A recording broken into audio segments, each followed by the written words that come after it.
Today, on How It's Made. Custom steering wheels. Aerospace fuel lines. Apple pies. And household radiators.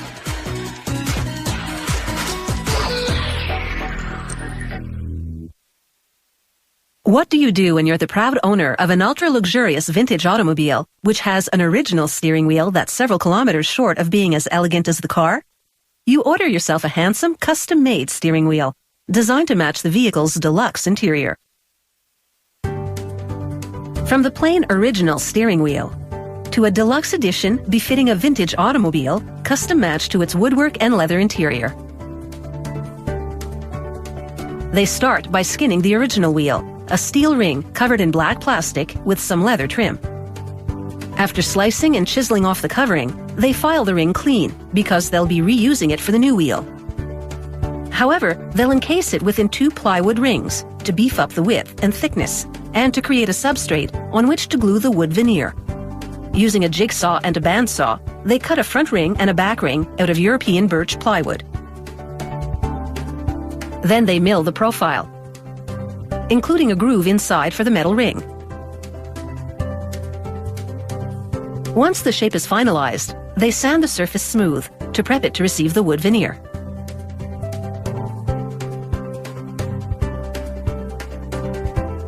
Veneer is made from a piece of wood sliced into ultra-thin sheets called leaves. For each steering wheel, they take 4 consecutively cut leaves so that their wood grain pattern is nearly identical.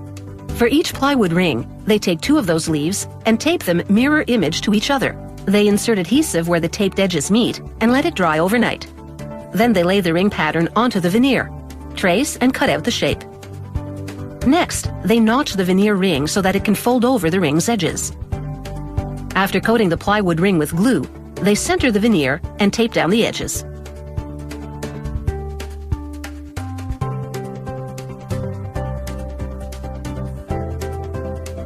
They add a layer of protective plastic, followed by rubber cushioning.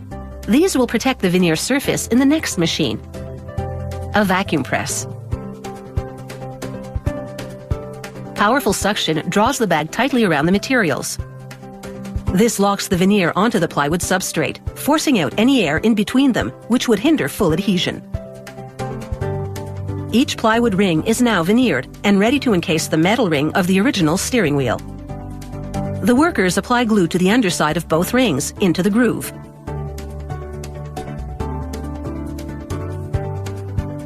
Then they assemble the 2 veneered rings over the metal one.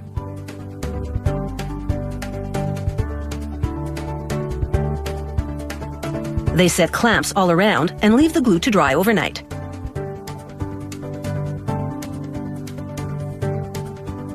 The next day, they remove the clamps and put the steering wheel in an oven for about 8 hours to cure the glue. Once the steering wheel cools, they file away excess glue that seeped out the seam, then sand the entire surface silky smooth. They protect the delicate veneer with 8 coats of resin, cured in the oven for optimal durability. Then they polish the surface with a series of compounds to produce a glossy finish, which highlights the richness of the wood grain. The perimeter of the steering wheel now completed, they cover the spokes and hub with fine leather. First gluing the pieces, then hand stitching them.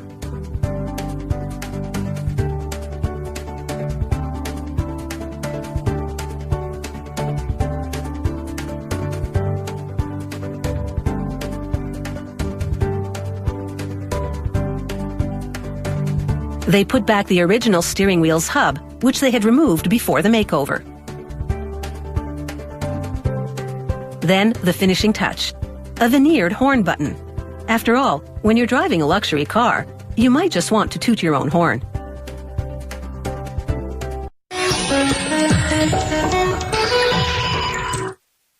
Be they airplanes, satellites, or rockets, aerospace vehicles all have one thing in common besides their capacity to fly. Their internal construction includes several assemblies of tubes and ducts through which materials such as fuel, air, oil, and hydraulic fluid move. Aerospace tube and duct assemblies are typically made of highly durable, lightweight materials such as aluminum and titanium.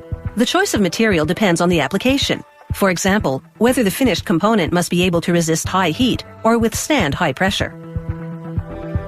These aluminum tubes are on their way to becoming a fuel line for a Boeing 737. The operator immobilizes a tube with clamps, then saws it to the length required. This leaves burrs, sharp shards, on the cut edge. So they insert the tube into a deburring machine.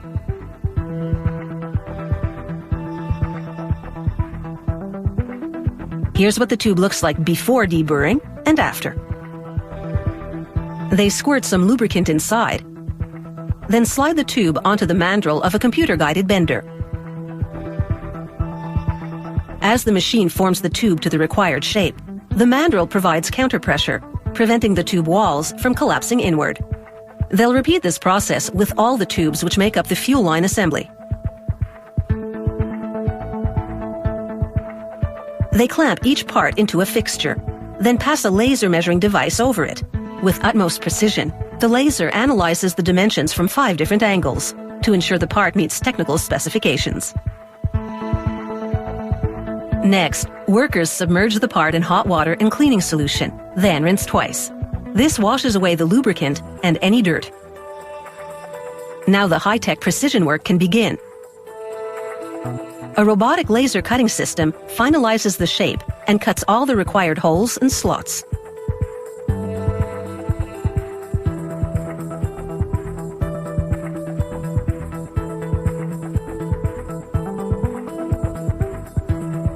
Just a bit of pressure, and the cut pieces easily pop out.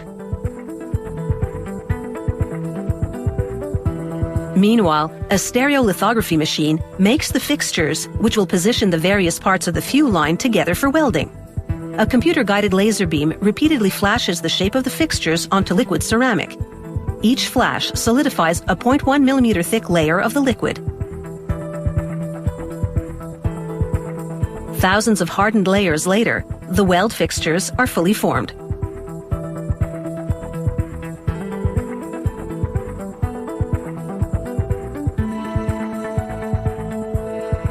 Welders use these ceramics fixtures to correctly assemble the connecting fuel line components.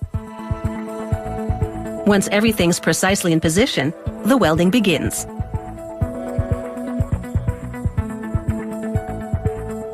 For aircraft safety, it's critical that every fuel line be leak-free. To test for leaks, they fill it with nitrogen at high pressure, submerge it in a water tank, then watch closely for bubbles, which would indicate nitrogen escaping. They use nitrogen rather than air because its molecules are smaller, making it possible to detect smaller leaks. After this, they heat treat the fuel line to harden the metal and apply an anti-corrosion coating. They wrap the fuel line with high heat-resistant foam insulation, secured with high heat-resistant polyester tape. This insulation prevents fuel from freezing in cold temperatures. It also blocks heat coming from other components of the aircraft, keeping the fuel at a safe working temperature. After a final inspection, the fuel line is ready to be shipped to the customer. It leaves the factory with a few uninsulated spaces for installation clamps. These areas will get insulated after the fuel line is mounted in the air. The apple pie is a mouth-watering treat. This pie's popularity has been centuries in the making. It dates back to the 14th century, when countries like England, Denmark, and Sweden developed slightly different versions, all leaving fans hungry for more. Today, apple pie is mass-produced to meet demand, so you can throw away your rolling pin and let the folks at the factory do all the work. To make the filling, they empty loads of apple slices into a huge, steam-heated kettle. These apples are a firm and tart type and have been organically grown. They add honey and apple juice, and the apple slices simmer in the liquids, while mixing blades gently blend the ingredients. With the slices now partially cooked, they spice up the mix with a generous dash of cinnamon. To thicken it to a syrupy sweetness, they add tapioca flour. The blades fold the dry ingredients into the mix as the apple slices continue to cook. The fruit softens and releases juices. The liquids thicken to a syrupy consistency. When the apple slices are lightly browned, this filling mix is done. These browned and syrupy slices are now prepared and ready for the pastry shell. The shell starts with chilled premium-grade butter. It's the creamiest. Organic and 100% whole wheat flour is the next ingredient in this high-fiber pastry recipe. They pour a measured amount of honey into the pastry mix to sweeten it.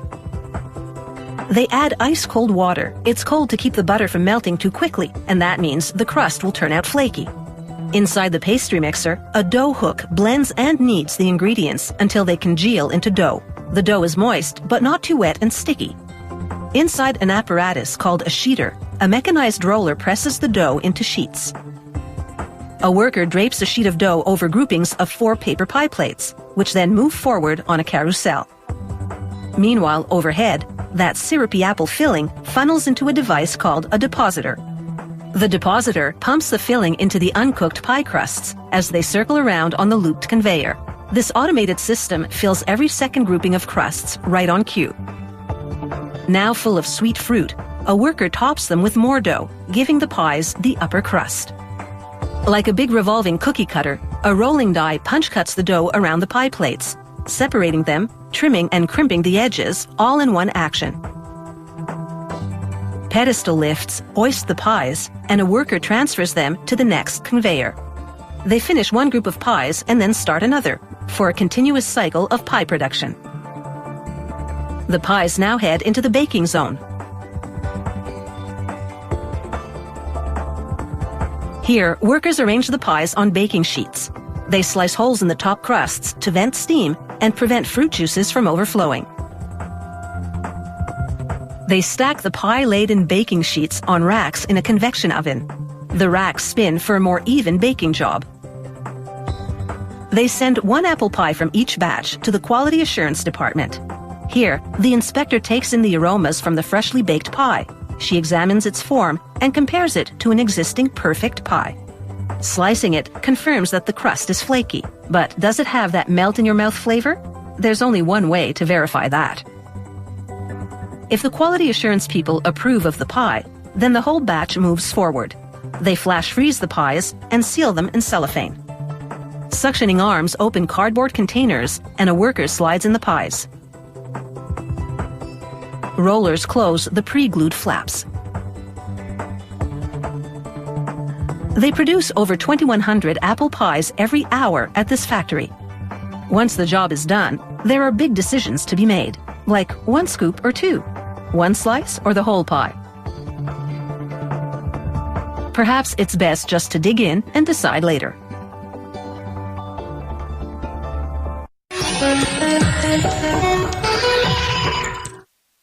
Invented in 19th century America, the radiator brought warmth to people's lives. It made central heating possible. Before that, several fireplaces and stoves were needed to warm a home, but with a radiator in every room, 1 boiler could heat an entire house. While the traditional cast iron radiator is still a source of warmth, it now competes with modern steel versions.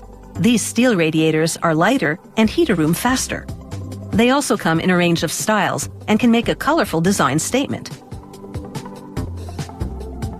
Production begins with a series of powerful punch presses. They punch holes in steel plates, and they shape the parts by pressing the metal onto dies. These punched and pressed parts are called half pieces. They'll be used to make radiator headers, the connector part that interlinks the tubular heating elements. The half pieces exit the punch press station and slide into the clutch of a robotic device. It brings 2 half pieces together in perfect alignment and delivers them to an automated welder, which joins them at the seam. The process is usually shielded by a protective cover, but it's been lifted to allow our camera to video it. Next, a press pares down the bulging seam. This is called deburring. With perfect timing, a robot then moves in and transfers the assembly to a grinding station. Here, it rotates between 2 sanding belts to smooth the seam to a flawless finish. A circular saw spins towards the part and slices it in the center to create 2 radiator headers. These radiator headers are now complete. A gripper with rounded claws transfers 6 steel tubes to a welder. The welder fuses the tubes to the headers, and while the welding is being done, another feeder robot ensures a steady supply of headers. There's 1 header for 2 tubes, so 3 radiator modules are coming together simultaneously. Sharp, pincer-like knives shear down the protruding welds so they're flush to the rest of the parts. The welded modules then chafe against 2 grinding belts. The process smooths the seams substantially.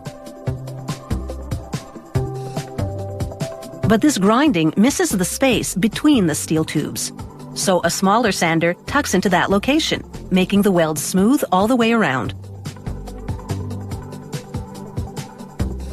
Now, a test. They immerse a 4-element module in water and pump air into it. No bubbles in the water mean no leaks, and production continues. They now build the radiator section by section. They layer the modules and weld them together at the headers. This sectional approach allows them to assemble radiators of virtually any size. Each radiator is custom ordered to fit into a specific space and to meet a specific heating need. Of course, the larger the radiator, the more heat it delivers. Here's an inside look at a steel radiator header. With the radiator now complete, they repeat the test done earlier and confirm that it's completely leak-proof. They now run an electrical charge through the radiator as they immerse it in a primer. The charge causes the primer to cling to the metal. Once baked on, it will protect it from corrosion.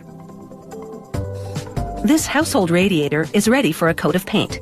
The customer selects the color beforehand to suit the home's interior design and his personal taste. They bake on the finish, and once it cools, they wrap up the job. These radiators are now homeward bound. Fueled by a furnace, hot water will move through them in a continuous loop, and they'll exude warmth. That's why the radiator continues to be a nice thing to come home to.